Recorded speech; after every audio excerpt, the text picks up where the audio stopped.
Hello everyone, আপনাদের সবাইকে স্বাগত জানাচ্ছি আমার এই নতুন ভিডিওতে। আশা করি আপনারা সবাই খুবই ভালো আছেন। যাই হোক, আজকের টপিকটা একটু ডিফারেন্ট বাট খুবই ইম্পর্ট্যান্ট, অ্যাটলিস্ট যারা আসলে তাদের ক্যামেরায় বেস্ট কোয়ালিটির ফুটেজ আনতে চায় তাদের জন্য। আমি আজকের ভিডিওতে আপনাদেরকে বলবো কীভাবে আপনি আপনার ক্যামেরায় লগ ফুটেজে শ্যুট করতে পারবেন। ভিডিও শুরু করার আগে বলি, আপনারা যারা আমার চ্যানেলে নতুন তাদেরকে বলছি, আমি আমার এই চ্যানেলে ফিল্ম মেকিং রিলেটেড গিয়ার্স যেমন camera, lens, light, microphone for audio purpose, এইসব গিয়ার্সগুলো নিয়ে আসলে আমি রিভিউ প্রকাশ করি, ভিডিও তৈরি করি। সো যাদের কাছে আসলে এই টাইপের টপিকসগুলো ভালো লাগবে তারা দয়া করে আমার চ্যানেলটিকে সাবস্ক্রাইব করে আমার চ্যানেলকে গ্রো আপ করতে হেল্প করুন। কারণ আপনাদের সাবস্ক্রিপশান, লাইক এবং কমেন্টস আমার এই চ্যানেলটিকে আসলে গ্রো আপ করতে অনেক অনেক হেল্প করবে। আর যারা অলরেডি সাবস্ক্রাইব করে আমার চ্যানেলের পাশেই আছেন তাদেরকে অনেক অনেক ধন্যবাদ। তো চলুন ভিডিওটা শুরু করি। তো ভিডিও সুবিধার্থে আমি বলি, আমি যে ক্যামেরাটা ইউজ করছি এটা হচ্ছে একটা সনির ক্যামেরা। আর লগ ফুটেজ মূলত প্রত্যেকটা ক্যামেরারই ডিফারেন্ট। সনি ক্যামেরাতে যেমন লগ ফুটেজের নাম হচ্ছে এস লগ, ক্যাননের আছে সি লগ, নাইকনের এন লগ, ফুজির এফ লগ এবং ডিজিআই ড্রোনের ডি লগ। মানে এটা ধরে রাখেন জাস্ট তাদের ক্যামেরা ম্যানুফ্যাকচারের যেই নাম, সেই নামের আদ্যক্ষর দিয়ে আসলে লগ ফুটেজগুলো হয়। কিছু কিছু ক্যামেরায় আসলে লগ ফুটেজ থাকে না, তাদের থাকে ফ্ল্যাট প্রোফাইল নামে, সেগুলো দিয়েও আসলে মোটামুটি কাজ করা যায়। তারপরে লগ ফুটেজ কিন্তু একটু ডিফারেন্ট। বাই দ্য ওয়ে, অনেকে হয়তো বা লগ ফুটেজকে র ফুটেজ মনে করে, মানে র ভিডিও মনে করে। র ভিডিও কিন্তু ওইরকম না, র ভিডিও টোটালি ডিফারেন্ট জিনিস। আমি আজকে বলবো আসলে লগ ফুটেজ নিয়ে, লগ LOG। লগ ফুটেজে যদি আপনারা পারফেক্টলি শ্যুট করতে চান তবে কিছু জিনিস আপনাদের মাথায় রাখতে হবে এবং কিছু জিনিস আপনাদের ক্যামেরায় মাস্ট থাকতে হবে। যেমন 10 বিট কালার, লগ ফুটেজে শ্যুট করতে গেলে 10 বিট কালার থাকতে হবে মাস্ট। 8 বিট কালারের ক্যামেরাগুলো তো মাঝে মাঝে আসলে লগ ফুটেজ দেয়, তবে সেই 8 বিট কালারের লগ ফুটেজগুলোতে আসলে ওইভাবে ভালো আউটকাম পাওয়া যায় না। কারণ 8 বিট কালারের কালার স্পেকট্রাম হয় আসলে 16 মিলিয়ন, আর 10 বিট কালারের কালার স্পেকট্রাম হয় 1 বিলিয়ন। মানে কালার স্পেকট্রামটা অনেক। সো আসলে লগ ফুটেজে যখন আপনি শ্যুট করবেন, মানে এডিটের সময় আপনি কিন্তু অনেক ফ্লেক্সিবিলিটি পাবেন, এটা হচ্ছে ব্যাপার। তাই 8 বিটের লগ ফুটেজে আপনি ওই ধরনের আসলে ফ্লেক্সিবিলিটি পাবেন না, কারণ আসলে কালারটাই কম সেখানে।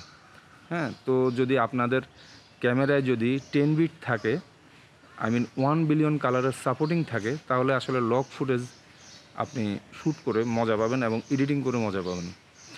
আর লগ ফুটেজ জিনিসটা কি? আসলে লগ ফুটেজ হচ্ছে গিয়ে সেই ফুটেজটা যেই ফুটেজে আপনি আপনার ক্যামেরার টোটাল ডাইনামিক রেঞ্জ 100% ইউজ করবেন। ওখানে ইনিশিয়াল যেই আউটপুট পাবেন লগ ফুটেজে, সেই আউটপুট কিন্তু একেবারেই ভালো না। মানে যেমন আপনারা এখন আমার যে ফুটেজটা দেখতে পাচ্ছেন, আমি কিন্তু এখন লগ ফুটেজে শ্যুট করছি। আপনারা দেখতেই পাচ্ছেন কালারটা একেবারেই ফ্ল্যাট, কিচ্ছু নাই না, কোনো কালার, মানে একেবারে গ্রে কোয়ালিটির একটা কালার, স্কিন টোনও ঠিক নাই, মানে খুবই ফ্ল্যাট, কোনো লাইট অ্যান্ড শেড ওইভাবে আসলে কিছুই বোঝা যাচ্ছে না। এই টাইপের ভিডিও ফুটেজ আপনারা ইনিশিয়ালি আপনাদের ক্যামেরাতে দেখতে পাবেন। নর্মাল মোডে ক্যামেরা যেটা করে, ক্যামেরায় আপনার হয়ে যত রকমের পসিবল এডিটিং আছে, কালার কারেকশান আছে, সেগুলো করে ফেলে। আর আলটিমেটলি আপনাকে যে রেজাল্টটা দেয়, সেই রেজাল্টের উপরে কিন্তু আপনি আপনার ইচ্ছা মতো কালার কারেকশান করতে পারবেন না। বাট লগ ফুটেজ হচ্ছে গিয়ে একেবারে ফ্লেক্সিবল, ক্যামেরা এখানে কিছুই করবে না, জাস্ট হায়ার ভ্যালু এবং লোয়ার ভ্যালু টোটালটা এমন এক পজিশনে রাখবে, দেখে টোটাল ভিডিওটাকে আপনাকে মনে হবে একেবারে ফ্ল্যাট, কোনো কালার নাই, কোনো কিছু নাই। তো এই ফুটেজটা দেখলে আসলে যারা নতুন নতুন ভিডিও তৈরি করে তারা কিছুটা আসলে ভয় পেয়ে যায়। বাট ট্রাস্ট মি, লগ ফুটেজে এডিটিং করার যে মজা, সেই মজাটা যদি জানেন তবে কিন্তু আপনাদের ক্যামেরায় যদি লগ ফুটেজের ফ্যাসিলিটি থাকে, তবে আপনারা কিন্তু আলটিমেটলি লগ ফুটেজে যাবেন। তো লগ ফুটেজে যদি আপনি শ্যুট করতে চান, তবে ফার্স্ট অফ অল যে জিনিসটা আপনার মাথায় রাখতে হবে সেটা হচ্ছে ISO লেভেল। তো নর্মালি যেই আসলে রুলস, সেই রুলসটা হচ্ছে ISO যতখানি কমিয়ে রাখা যায়। কারণ ISO যদি বাড়ান তবে সেই ক্ষেত্রে কিন্তু ফুটেজের নয়েজ আসবে, রাইট? তো লগ ফুটেজে কিন্তু ডিফারেন্ট, মানে সিস্টেমটা একটু ডিফারেন্ট। লগ ফুটেজে আপনি যদি প্রপারলি শ্যুট করতে চান তবে ক্যামেরা ভেদে কোনো ক্যামেরায় মিনিমাম ISO লেভেল থাকে 600 অথবা 800। যেমন আমি এই দিনের বেলায় শ্যুট করতেছি, আমার ক্যামেরাতে ISO লেভেল হচ্ছে 800, এর নিচে নামা যাবে না। আমি যদি অন্য প্রোফাইলে যদি আমি শ্যুট করতাম তবে কিন্তু 100 অথবা 160-তে আমি রাখতাম। তো আপনি তো ISO ঠিক করলেন, তারপর আসলে কী করতে হবে? আইএসও ঠিক করার পরে আপনাকে যেই কাজটা করতে হবে, আপনার ক্যামেরায় আসলে হিস্টোগ্রাম আছে কিনা সেটা একটু চেক করবেন। ক্যামেরার ডিসপ্লেতে কিন্তু সবসময় আসলে সলিড আউটপুট কী হতে পারে সেইটার আসলে কোনো ওই রকম আসলে রেজাল্ট পাওয়া যায় না। আর লক ফুটেজে যেহেতু আসলে সব কিছু আসলে ফ্ল্যাট থাকে, সেটা দেখতে খানিকটা কষ্ট হয়।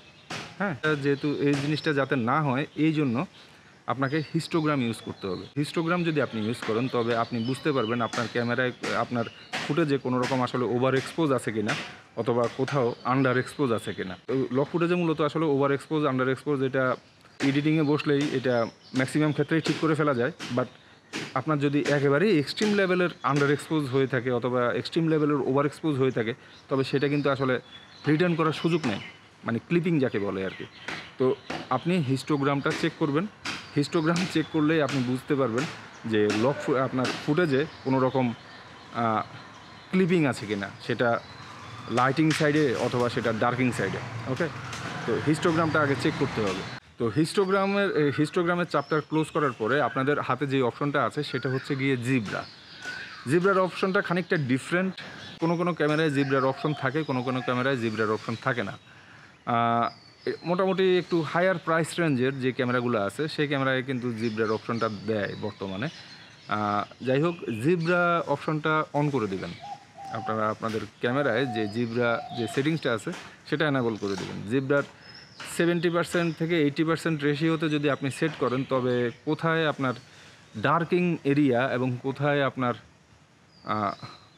লাইট এরিয়া সেটা জিব্রা দেখলে আপনারা বুঝতে পারবেন। হ্যাঁ, এটা আপনি যদি জিব্রা ইউজ করেন তবে ডিসপ্লেতে দেখলে খানিকটা প্রথম দিকে খানিকটা আপনার বুঝতে কষ্ট হবে, বাট এটা আস্তে আস্তে ইউজ টু হয়ে গেলে এটা আপনাদেরও অনেক হেল্প করবে। এক্সপোজার ঠিক করার জন্য আসলে জিব্রা অনেক বেশি হেল্পফুল, মানে কম বাজেটের মধ্যে। তো ট্রাই করবেন আসলে জিব্রা যদি আপনার ক্যামেরাতে থাকে সেটা প্রপারলি ইউজ করার জন্য। জিব্রা ইউজ করার পরে পরবর্তীতে যেই জিনিসটা আসলে চেক করতে হবে সেটা হচ্ছে গিয়ে এক্সপোজারটা আসলে সবসময় ইম্পর্টেন্ট। নর্মালি যখন যে কোনো পিকচার প্রোফাইলে লক ছাড়া যে কোনো পিকচার প্রোফাইলে যখন আমরা শ্যুট করি তখন কিন্তু আমরা ট্রাই করি 0.0 রাখার জন্য। বাট লক ফুটেজে যখন শ্যুট করা হয় তখন আসলে 0.0-তে না রেখে 2 পয়েন্ট রাখা উচিত আমি মনে করি। কারণ মানে এক্সপোজার লেভেলে খানিকটা বাড়িয়ে নিলে লক ফুটেজে ভালো রেজাল্ট আসে। একেবারে আন্ডার এক্সপোজার হওয়ার চাইতে কিছুটা এক্সপোজার বাড়িয়ে নিলে লক ফুটেজে ভালো রেজাল্ট আসে। এটা আমার এক্সপিরিয়েন্স থেকে আমি বলছি, অনেকের হয়তো বা ডিফারেন্ট এক্সপিরিয়েন্স হতে পারে। ফাইনাল যে টিপস, এটা একটু ডিফারেন্ট এবং এটা একটু কস্টলি, সেটা হচ্ছে ফলস কালার ইউজ করা। এখন এই ফলস কালার কিন্তু ম্যাক্সিমাম ক্যামেরাতেই থাকে না, অ্যাটলিস্ট কনজিউমার ক্যামেরা যেগুলো আছে সেগুলোতে কিন্তু ফলস কালারের ফ্যাসিলিটি থাকে না। ক্যামেরার যে এক্সটার্নাল ডিসপ্লে আছে, যেমন এলসিডি মনিটর অথবা 4K ডিসপ্লে, যেমন ফ্রিল্যান্ড অথবা লিলিপুট, এই টাইপের কিছু ডিসপ্লে মার্কেটে পাওয়া যায়। এই ডিসপ্লেগুলোতে কিন্তু আপনি আপনার ক্যামেরাতে যদি সেট করেন তখন কিন্তু আপনি ফলস কালারের ফ্যাসিলিটি পাবেন। ফলস কালার মূলত আসলে 100% অ্যাকুরেট রেজাল্ট আপনাকে আপনার ডিসপ্লেতে শো করবে। ফলস কালারের যে অংশটা ইয়েলো সেই অংশটা মূলত আসলে ওভার এক্সপোজের ডিরেকশান দেবে, আর যেই অংশটা রেড সেই অংশটা ডিরেকশান দেবে আন্ডার এক্সপোজারের। সো এই জিনিসগুলো আপনি প্রথম দিকে দেখতে একটু কষ্ট হবে, বাট আপনি যখন আসলে প্র্যাকটিস করবেন আপনি বুঝে যাবেন। তো এক্সপোজার যদি আপনি ঠিক রাখেন তবে আপনার জন্য আসলে লক ফুটেজে শ্যুট করা কোনো সমস্যাই না। ফাইনালি যেই জিনিসটা আপনাদের মাথায় রাখতে হবে সেটা হচ্ছে গিয়ে লক ফুটেজে শ্যুট করার সময় চেক করবেন আপনাদের ক্যামেরাতে কোনো রকম লার্স ইম্পোর্ট করা যায় কি না, অথবা কোনো গামা প্রোফাইল ইউজ করা যায় কি না। যেমন আমার এই ক্যামেরাতে কিন্তু লার্স ইম্পোর্ট করা যায়, যদিও আমি লার্স ইউজ করি না ক্যামেরার ভিতরে, বাট আমি গামা প্রোফাইলটা আমি আমার মতো করে চেঞ্জ করে নিয়েছি। সো পসিবল কি রেজাল্ট হতে পারে আমি কিন্তু শ্যুটিং করার সময় দেখতে পাচ্ছি। কিন্তু প্রথমেই বলেছি এই এসলগে কিন্তু ভিডিও শ্যুট করতে গেলে নর্মাল ডিসপ্লেতে ক্যামেরার যে ডিসপ্লে আছে সেই ডিসপ্লেতে কিন্তু এক্সপোজারের রেজাল্ট পাওয়া যায় না। আমি যেটা করি সেটা হচ্ছে গামা সেটিংসটাকে একটু এনাবল করে দেই, আর তখন আলটিমেট রেজাল্টটা আসলে কী হতে পারে সেটার ব্যাপারে মোটামুটি 80% একটা ধারণা পেয়ে যায় জাস্ট আমি আমার ক্যামেরার ডিসপ্লেটা দেখেই। যাই হোক, আশা করি আমার এই ভিডিওটা আপনাদের ভালো লেগেছে এবং আপনাদের অনেক উপকারে আসবে। যারা আসলে লক ফুটেজে শ্যুট করতে চান আই থিঙ্ক তাদের জন্য এই ভিডিওটা অনেক উপকারে আসবে। সো আমার এই ভিডিওটা যদি আপনাদের উপকারে আসে এবং ভালো লেগে থাকে তবে কী করতে হবে সবাই জানেন, আমার ভিডিওতে লাইক করে দিন এবং আমাকে পরবর্তী কাজের জন্য উৎসাহ দিন। আর আপনাদের যদি অন্য কোনো মতামত থাকে তবে অবশ্যই সেটা কমেন্টসের মাধ্যমে জানান। আর হ্যাঁ, সাবস্ক্রাইব করতে অবশ্যই ভুলবেন না। আমার এই চ্যানেলটা যেহেতু নতুন, আপনাদের সাপোর্টিং আমার খুবই দরকার। এই তো, দ্যাটস ইট। আজকের ভিডিও এই পর্যন্তই। পরের ভিডিওতে আবার আপনাদের সাথে দেখা হবে। ততদিন পর্যন্ত ভালো থাকবেন, সুস্থ থাকবেন। Tata, piece.